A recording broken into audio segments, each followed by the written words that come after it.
Okay, so this is just a disclaimer before the episode starts, and I do want to clarify that.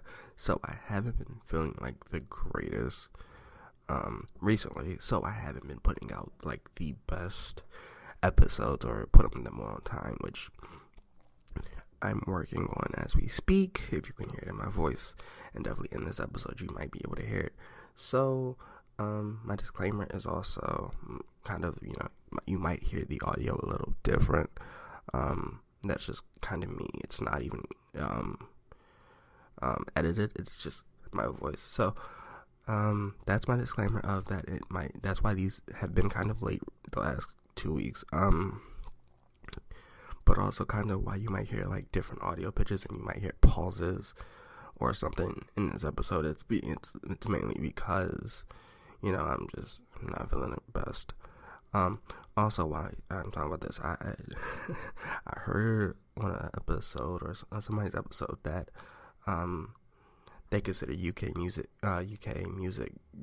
grimy, like all music is considered grimy. No. I just want to clarify that not all UK music is grimy. Grimy. They have the same categories, the same categories that the states have, the US has. It's UK hip hop, UK rap, UK underground.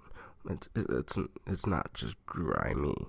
Like the US just doesn't only have drill. It's a small critique, but it's something I think is noticeable. Okay, so Stormy is I've talked about him before, so I'm going to keep this introduction kind of brief.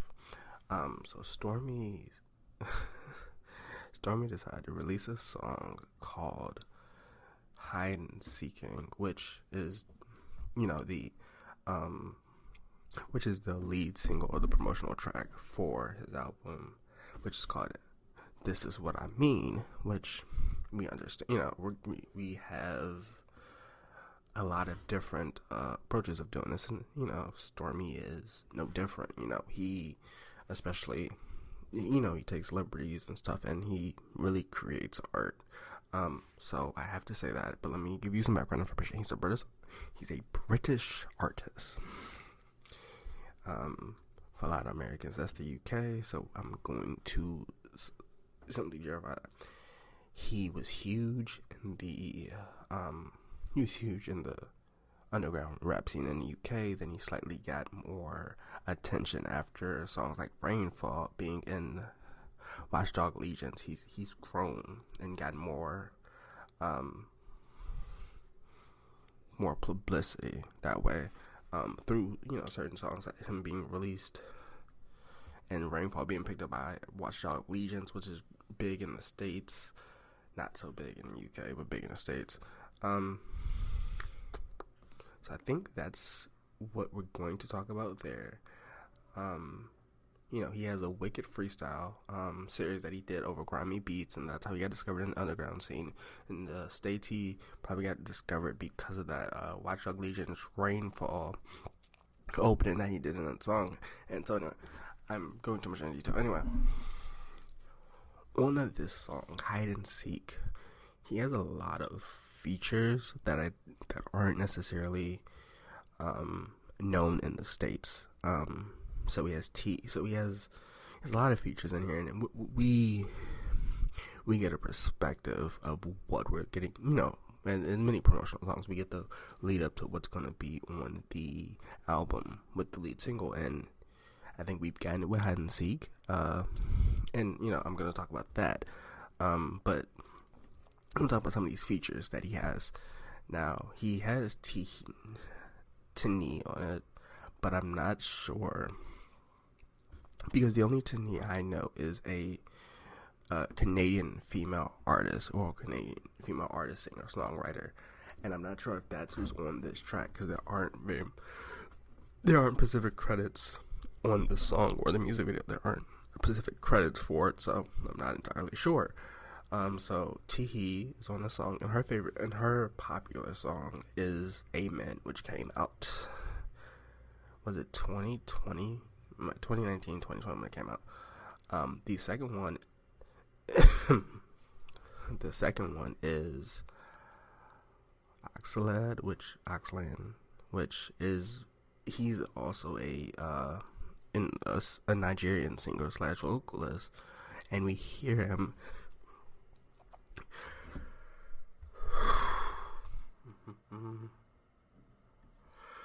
So sorry for that little small mix up or that small pause.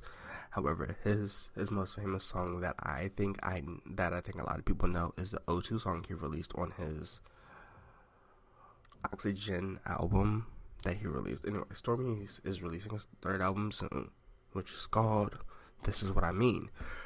And so on this song, we get a thing, and I went to look at their credits because I think this sounds similar to like a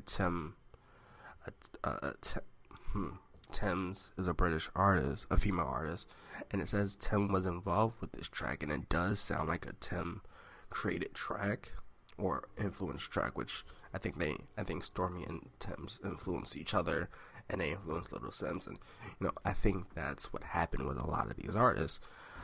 Stormy is no different when it comes to this, so we're going to add that proportion to it, and we're going to talk about this song, and we're going to talk about this song kind of in detail. And I know this introduction might seem a little long, but we're going to see what happens. But before we get into that, let's see if we have any sponsors. We'll get right into it.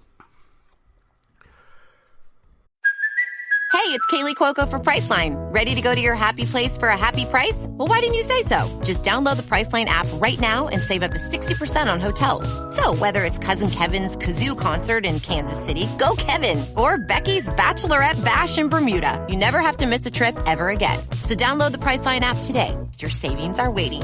Go to your happy place for a happy price.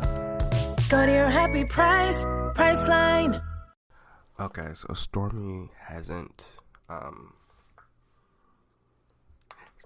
of starts it off, and we hear Tinny kind of come in on his first, they kind of cover each other on his first verse, where we kind of hear Stormy say, what is it gonna be, what are we gonna do, here we go again, this ain't nothing new, which nothing new is kind of, this is nothing, we've been through it before. I ain't running game, it's true, because I have feelings for you, which is, I have emotional feelings towards you. So he's like, I have feelings towards you, so this is nothing new. I'm not playing games, and that's what I really want is you. And then Tinny comes in and says, Cammy, you made me feel like a certain way, like you made me feel happy, which, we kind of understand, because that's the whole point of, like, this is kind of a weird love song, which it's not necessarily a bad thing, but it's just this is kind of a love song, and the way that Stormy does it is it's different, but it's not something we haven't heard before, right? So then he says, you can call me for help, you gotta chill if you need it,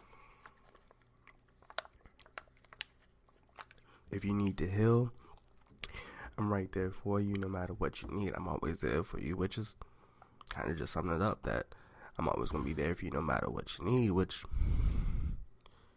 if you really understand it, it's just kind of the truth of certain situations. And if you're very close with somebody that you feel like you love them, then of course you're gonna, ain't nothing, if it's something you ain't feel, it's how you feel. And Tinny comes in here and says, you came and made me feel like you came and made me catch your feelings or emotions that I can deeply express, which I think it happened with one of these artists, that they've kind of found like a love interest, or people have caught pictures of them, which makes sense.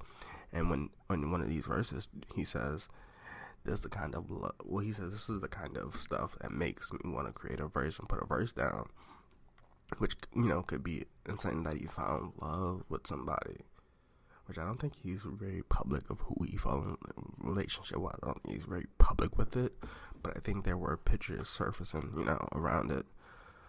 So, that's fun to hear. He says, all right, we're going to build it. We're going to build it all. We're going to build it all. if something goes wrong, I'm gonna take the blame, and instead of tearing it down, we're just gonna rearrange some things. Like, it could be finances, it could be quality time. It just kind of depends on what's important to that person, and we're gonna rearrange it to make it beneficial for both of us, is what he's kind of saying, which, in some regards, it makes sense.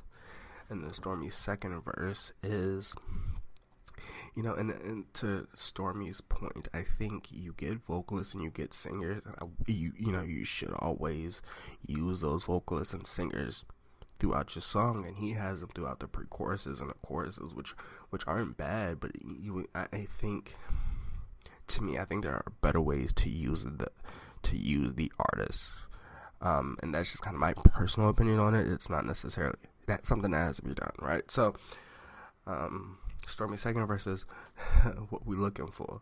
Let me search now. Take off your shoes, relax, put on your purse. Basically, how you gonna feel? How you gonna feel? That never worked. Never gonna work now. Like, that's the kind of thing. Like, yeah, you just kind of relax. He says, it wasn't easy for me when we broke up or when we had to end it, because I was in a dark place. It was kind of heartbreaking. That now, every time when you're not around, I still feel your presence around me. You're the queen in that city, and they need to give you your crown, which can be paying homage to female artists that deserve their crown. If you ask me, it's Little Sims, Tim. Tim. If you ask me, there's a lot of people that deserve their crown in artisanship because of their city. Because the putting their city on the map, which I think a lot of artists do, but I don't think they get the credit for. And then you have, I want to say it's Ayana, and if it's wrong, I'm sorry. You don't want to fight no more. I keep me where I'm being. I've tried. We've tried to make it, but we can't hide it. You just can't hide.